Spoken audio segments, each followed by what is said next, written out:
यहाँ से हम मॉक इंटरव्यू के लिए प्रवेश करेंगे।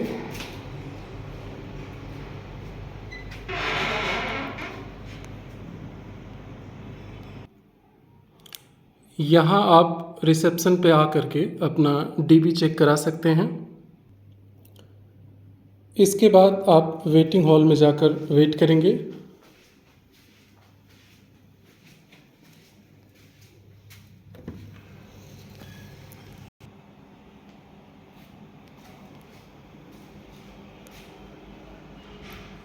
ये फर्स्ट वेटिंग हॉल है।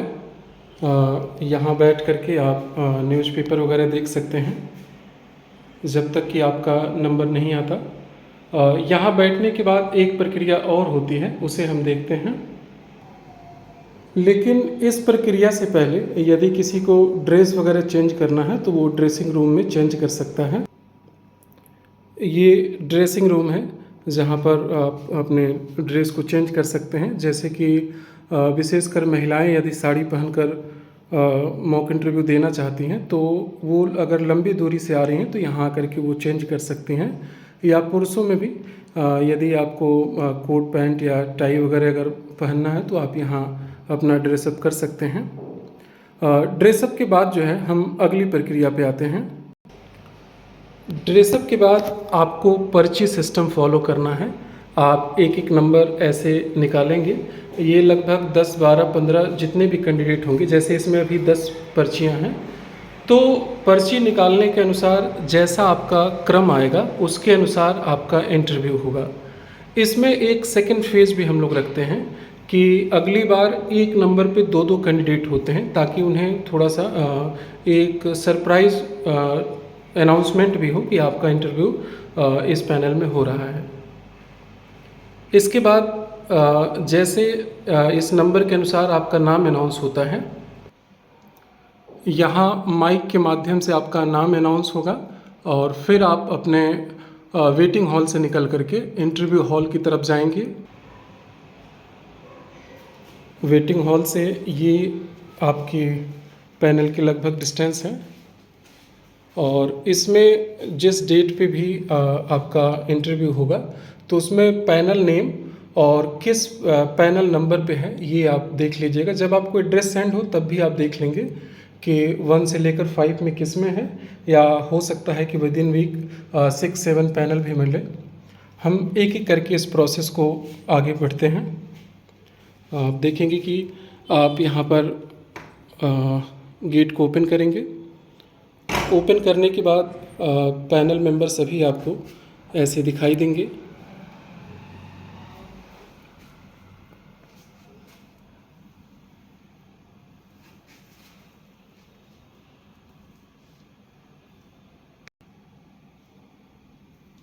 हॉल में पहुंचने के बाद जो है ये आपकी चेयर है, यहाँ बिल्कुल बगल में आपको खड़े हो जाना है जब तक कि पैनल मेंबर आपको परमिशन नहीं देते। परमिशन के बाद आप पैनल के सामने इस चेयर पे बैठ जाएंगे और आपके प्रश्न पूछने की जो प्रक्रिया है वो प्रारंभ हो जाएगी।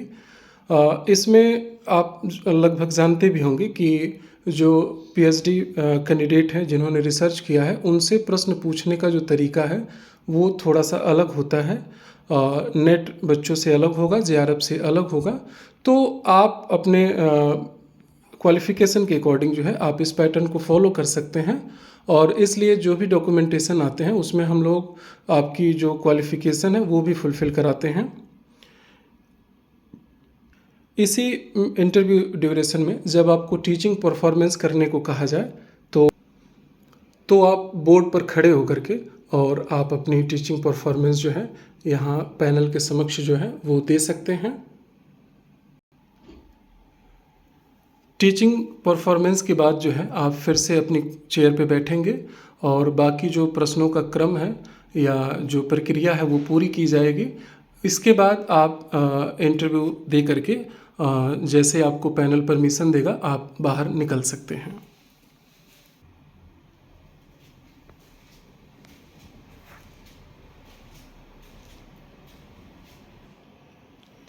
इसी में एक बात और मैं जोड़ना चाहूँगा।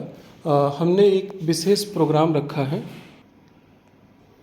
विशेष प्रोग्राम रखा गया है। ये उन कैंडिडेट या विद्यार्थियों के लिए है जिन्होंने यूपीएचएससी 51 में अंतिम सिलेक्शन में उनका नाम आया है, या कह सकते हैं कि रिज़ल्ट हासिल किया है।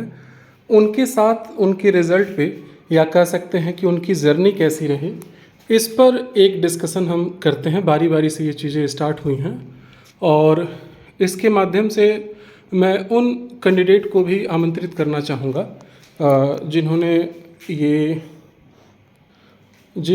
ये परीक्षा पास की है, और उन्हें हम जिस तरह से सम्मानित कर सकते हैं उन्हें सम्मानित करने की कोशिश करेंगे, और वो अपने अनुभव को यहाँ पर शेयर कर सकते हैं। और बहुत सारे कैंडिडेट का जो है इंटरव्यू स्टार्ट भी हो गया है।